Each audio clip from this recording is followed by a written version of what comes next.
Dans la région de Belgorod, en Fédération de Russie, une évacuation urgente de la population est en cours de préparation. Et les occupants russes qui attaquent actuellement la région de Kharkiv se sont retrouvés coupés des forces principales situées sur le territoire russe. Et tout cela s'est produit après que l'Ukraine a attaqué l'un des barrages du réservoir dans la région de Belgorod. La situation là-bas est désormais très critique. En particulier, le gouverneur de la région de Belgorod, Gladkov, a confirmé les dommages causés au barrage du réservoir de Belgorod sur la rivière Seversky Donets à la suite d'une frappe de missiles ukrainienne et a déclaré qu'il y avait une menace d'inondation pour les localités voisines. C'est pourquoi il appelle les habitants de la région de Belgorod à évacuer d'urgence et à quitter ces zones. En comprenant que c'est tout de même une zone de combat et qu'il ne fallait pas s'attendre à ce que tout y soit calme. De plus, en effet, c'est vrai. Il est rapporté que l'Ukraine a frappé la digue du réservoir de Belgorod avec des missiles et a attaqué une sous-station de ligne électrique près de Volgograd. Et en plus des drones, des forces armées ukrainiennes ont attaqué une ville fermée dans la région de Tver où se trouve une usine militaire très importante. C'est pas tout, nous allons aussi parler d'une cible très précieuse dans cet épisode.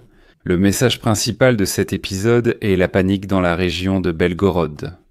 Les occupants qui se trouvent à Volchansk, dans la région de Kharkiv, paniquent aussi, car ils se retrouvent coupés des forces principales.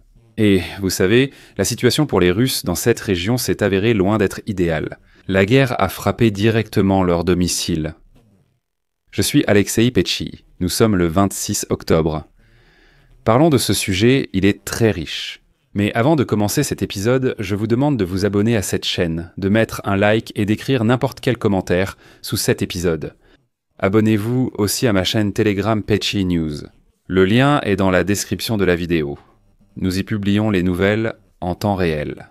Et si vous souhaitez soutenir le travail de cette chaîne YouTube, vous pouvez le faire avec n'importe quel don. Envoyez-le. Le lien se trouve dans la description de cette vidéo, il est écrit « Soutenir la chaîne d'Alexei Petchi ». Choisissez le format qui vous convient le mieux, que ce soit un don, un parrainage ou un abonnement payant. Je vous serai reconnaissant pour tout soutien de votre part. À bientôt.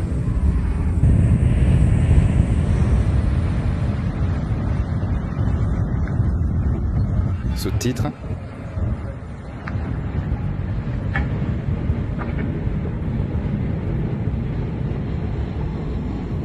Sous-titres d'Imatorzok. Sous-titres d'Imatorzok.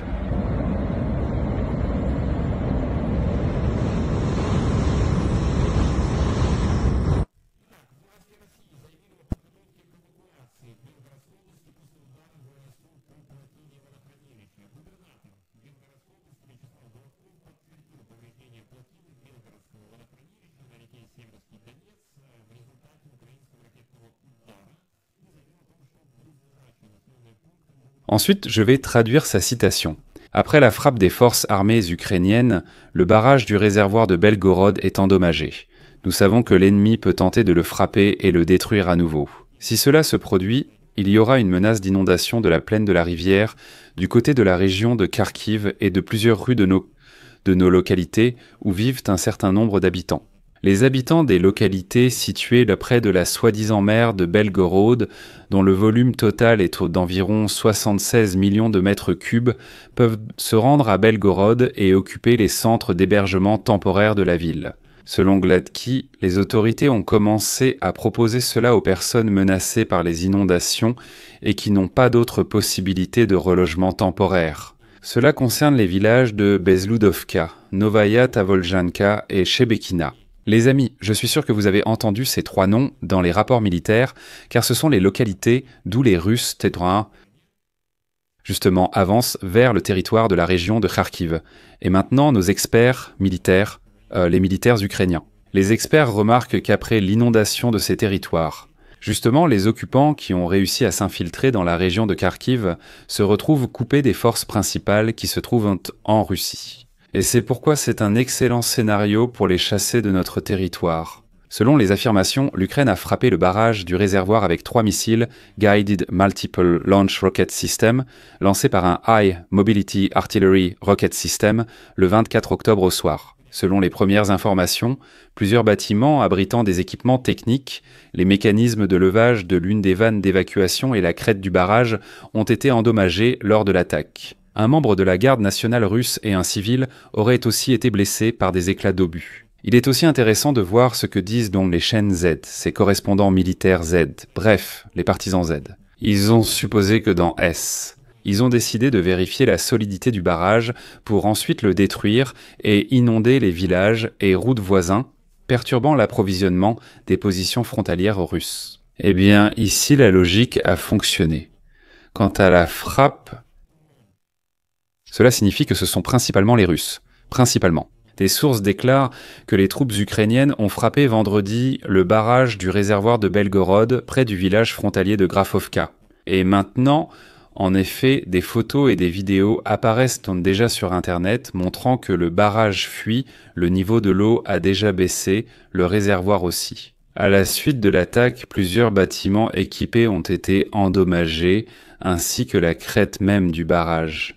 Mais ensuite, Boursorama, je vais vous donner une information qui est vraiment frappante et, dans une certaine mesure, réjouissante, car la géographie des frappes des forces armées ukrainiennes sur le territoire russe s'élargit. Dans la nuit du 24 octobre, des drones ukrainiens ont attaqué le territoire de la formation administrative fermée d'Ozyorny Nad dans la région de Tver, à 180 km de Tver. Et voilà que le gouverneur de cette région, Igor Roudenia, déclare qu'à la suite de la riposte à l'attaque, 2 immeubles d'habitation ont subi des dommages partiels causés par des débris de drones. Il affirme que des immeubles résidentiels ont été touchés. Mais qu'est-ce qui importe vraiment? Selon les informations du site d'Ozyorny, la 7e division de missiles de la garde Rejetskaya, décorée de l'ordre du drapeau rouge, est basée dans la ville. Elle fait partie de la 27e armée de missiles de la garde des forces de missiles stratégiques de la Fédération de Russie. Et c'est une cible très très importante.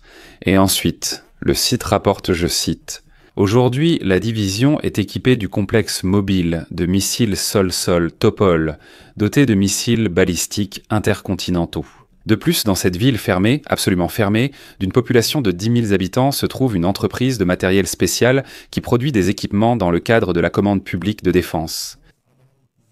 Selon les données publiques, l'entreprise fabrique, répare et entretient du matériel militaire et ses composants pour le ministère de la Défense de la Fédération de Russie et d'autres agences de sécurité. L'usine produit également et entretient des équipements de ravitaillement, des systèmes de thermorégulation et du matériel auxiliaire pour les besoins des unités de missiles et des troupes de défense aérospatiale, y compris pour Roscosmos. Le gouverneur Roudenia a souligné que le gouvernement régional a pris sous contrôle l'élimination des conséquences de l'attaque repoussée. Les fonctionnaires de l'administration ont effectué une visite appartement par appartement le matin, après quoi le remplacement des fenêtres endommagées dans les logements a commencé. Le ministère russe de la Défense a annoncé avoir détruit 4 drones au-dessus de Tver dans la nuit et la matinée de vendredi. Pourquoi cette information est-elle si importante ?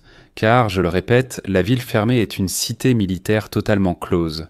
Dans la région de Tver, il y a une population d'environ 10 000 personnes. Principalement, comme vous pouvez l'imaginer, ce sont toutes des familles de militaires. Et là-bas se trouve l'emplacement des forces de missiles stratégiques et un lanceur de missiles balistiques intercontinentaux. Kirpichny Aloha. Ce sera Nednesk.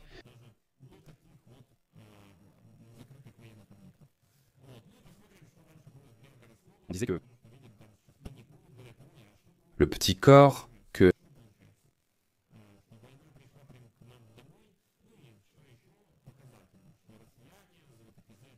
c'est Gary.